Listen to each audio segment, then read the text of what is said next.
Olá a todos. Na aula de hoje nós vamos nos encaminhando para o fechamento do processo de implementação da estratégia e vamos conversar então sobre liderança e poder.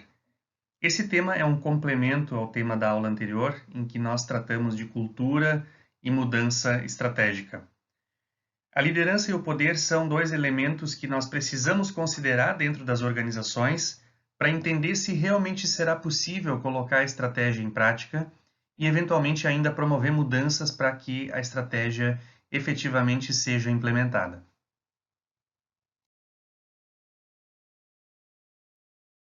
O papel da liderança nada mais é, parece muito simples, mas é conduzir a implementação da estratégia.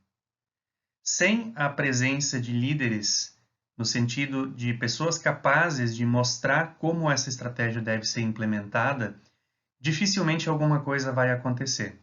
É a liderança que vai dar o norte para que todos dentro da empresa saibam o que precisa ser implementado e de que forma isso será feito.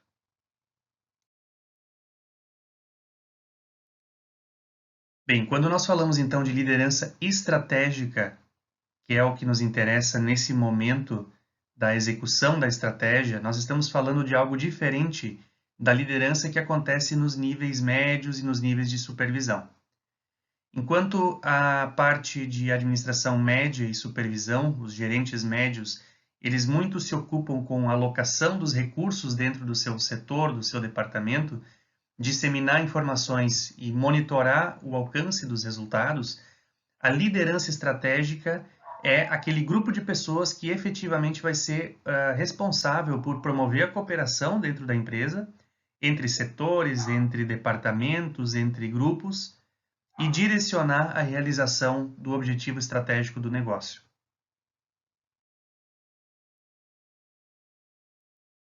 Há um duplo papel para essa liderança estratégica, tanto do ponto de vista interno quanto do ponto de vista externo da empresa. Então, ao mesmo tempo em que esses líderes são as pessoas que vão representar a organização perante todos os outros stakeholders, perante o mercado, e, portanto, eles têm que ter a legitimidade para falar pela organização, para conseguir conduzir esse processo de conversa com todo o mercado e a sociedade, eles também são aqueles responsáveis por estabelecer qual é a orientação da empresa e comunicar essa visão de futuro internamente, motivando e inspirando as pessoas para que a organização se mova na direção esperada. Então, é muito comum acontecer em situações em que se faz um belo planejamento estratégico, se elabora um documento muito interessante do ponto de vista da sua construção, mas não existirem dentro da empresa as pessoas com a legitimidade para conduzir esse processo. Então, nós estamos falando aqui realmente de uma dimensão crítica para que as organizações consigam implementar a sua estratégia. De maneira muito genérica, a liderança ela se dá nas organizações por meio de dois grandes estilos, transacional e o transformacional.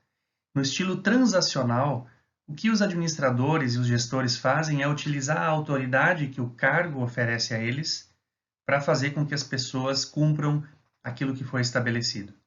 Enquanto isso, a liderança transformacional, ela busca, na verdade, envolver as pessoas com a missão da empresa, oferecer para essas pessoas uma visão de onde se quer chegar e continuamente promover essa visão para que as pessoas realmente se engajem e se comprometam com os resultados. Mais uma vez, eu vou disponibilizar a vocês, na descrição do vídeo, a TED proferida pelo CEO, pelo diretor da Merkur, Jorge Helzel, em que ele mostra como é possível mobilizar as pessoas dentro da empresa com uma liderança transformacional. Aqui nós temos um outro exemplo do Elon Musk na Tesla, em que a liderança ela precisa de fato ser transformacional, porque essa empresa ela busca alcançar coisas que outras empresas não alcançaram ainda. Então, quando eu preciso promover uma grande transformação, ou eu preciso promover uma visão muito ousada dentro da empresa, é importante que haja uma liderança transformacional, e não apenas uma liderança baseada na autoridade conferida pelo cargo. Para falar sobre os 3 estágios de implementação da liderança transformacional nas organizações, nós vamos nos inspirar na figura do Steve Jobs. E recomendo a vocês que, caso possível, leiam em algum momento a biografia do Jobs ou assistam algum documentário para entender como ele realmente utilizou uma liderança transformacional para promover a mudança na Apple e tornar ela essa empresa super admirada nos dias de hoje. Então, a primeira etapa, o primeiro estágio, consiste em reconhecer que há uma necessidade de promover uma mudança. O líder deve reconhecer essa necessidade e persuadir as outras pessoas, especialmente a alta gestão, de que é importante mudar. Pode ser difícil promover uma liderança transformacional ou uma mudança significativa quando as coisas vão bem. Enquanto a organização está atingindo seus objetivos, talvez isso seja mais difícil. Na biografia do Jobs fica claro que quando ele retorna para a Apple, depois de ter sido basicamente excluído da empresa pelos controladores, ele mostra que a empresa precisa mudar. Ela precisa assumir uma outra postura no mercado e é isso que vai fazer com que ele de fato consiga persuadir as pessoas dentro da empresa sobre como a Apple pode e deve se posicionar no mercado e que para isso ela precisa mudar. O segundo passo que o Jobs faz de maneira muito eficiente é criar uma visão partilhada. É fazer com que as pessoas enxerguem o que a Apple quer se tornar. Inspirar as pessoas para que elas busquem essa mudança. Então, quando ele promove a ideia de que a Apple ela precisa se basear completamente no usuário, ela precisa criar produtos que sejam de fácil uso, que sejam produtos que realmente vão se tornar um desejo das pessoas pela facilidade de uso, pelo design da tecnologia, ele cria uma visão de que é essa empresa que ele quer. E as pessoas vão ser perfeccionistas na busca dessa visão compartilhada.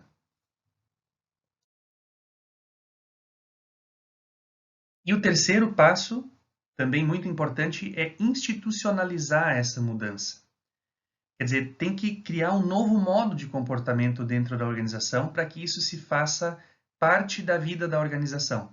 Isso leva tempo, mas sem que isso aconteça, as coisas vão ficar muito dependentes do líder e enquanto ele estiver no comando, ainda é possível que a organização ela se comporte daquela forma.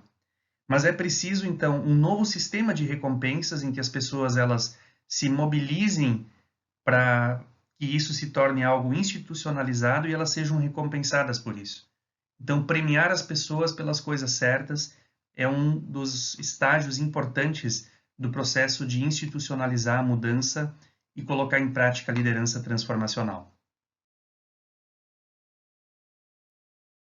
Bom, esse é um recado que é bastante óbvio, mas sempre é bom reforçar que o líder ou o CEO ele não consegue implementar a estratégia sozinho.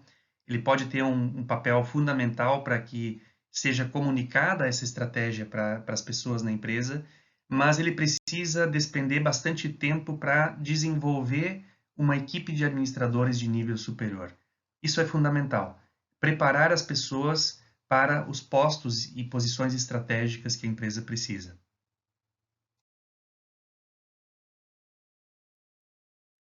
Para nos encaminhar para o final dessa discussão sobre liderança, nós precisamos também falar um pouco sobre o poder nas organizações. Sem entender as fontes de poder, quem é que tem poder dentro da organização, é muito difícil colocar qualquer estratégia em prática. E o líder também vai ter problemas com isso. Não necessariamente, esse é um ponto importante, não necessariamente as pessoas que ocupam as posições de liderança no organograma são aquelas que detêm o poder. Eu posso ter muitas outras pessoas dentro da empresa que detêm poder e, portanto, eu preciso interpretar e compreender quem são essas pessoas para também trazer elas para o nosso lado no momento de colocar a estratégia em prática.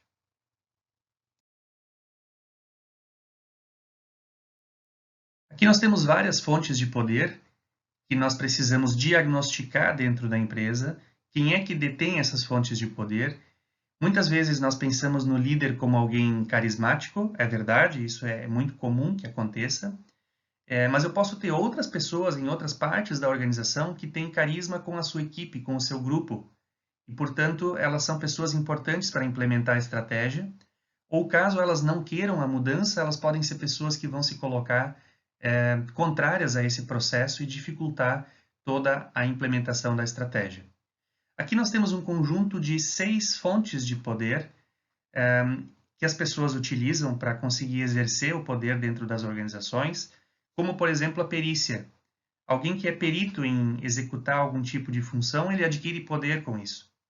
E ele consegue persuadir as outras pessoas, que é o que, na verdade, nós estamos falando quando estamos tratando do tema poder, a capacidade de persuadir outras pessoas ou fazer com que outras pessoas elas ajam de determinadas formas.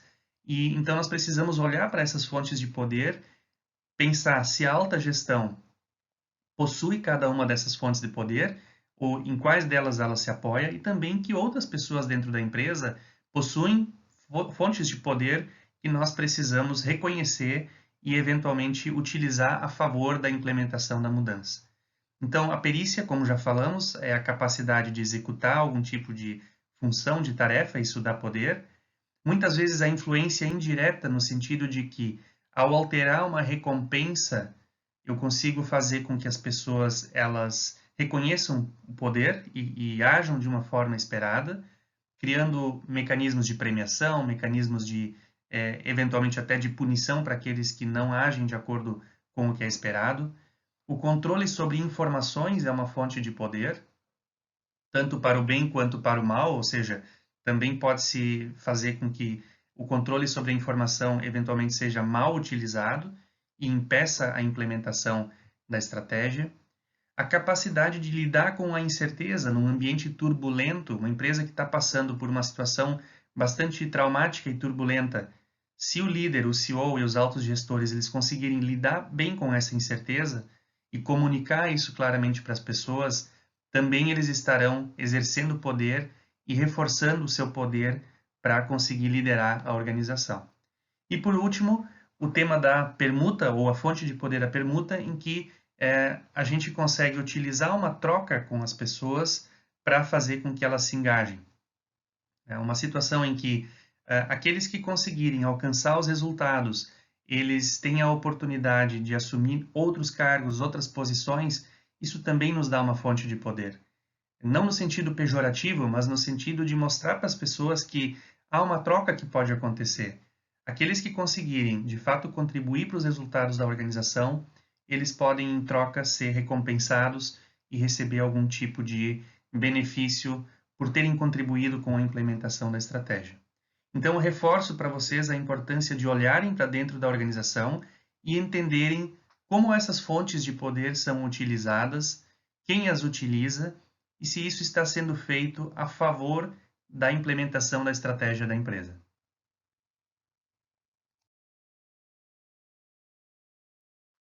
Nós recorremos mais uma vez a Peter Drucker, um dos mais importantes pensadores da administração no século passado. E como nós estamos falando de implementar estratégias, e isso significa mudança, essa frase vem muito bem nos ajudar nessa reflexão. Então ele diz que a melhor época para descartar o passado é quando a organização está tendo sucesso, e não quando ela enfrenta problemas.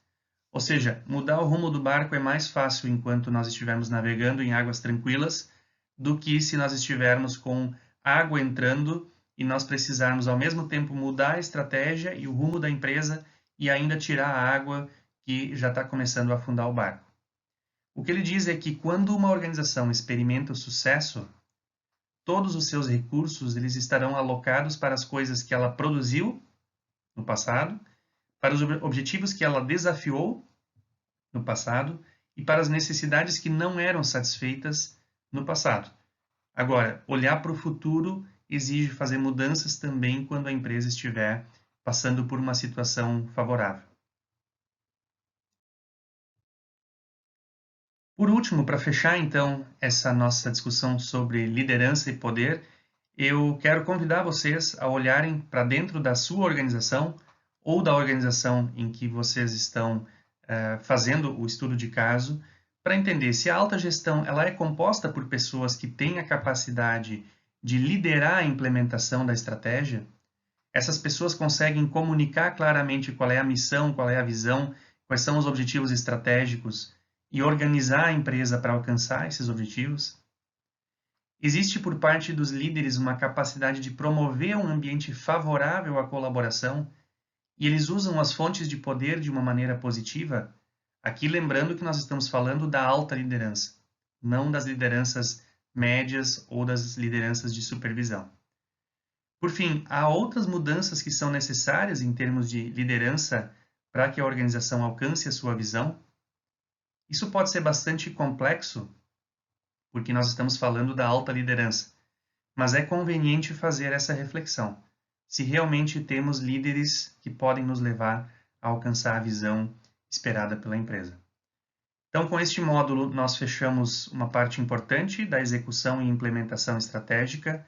Eu espero que esse conteúdo, junto com os materiais de apoio que foram disponibilizados, ajudem vocês a refletir sobre esses aspectos dentro da empresa, em análise, e que também isso possa ajudar vocês a escrever a parte do relatório final que compreende liderança e poder na organização. Um abraço e até mais.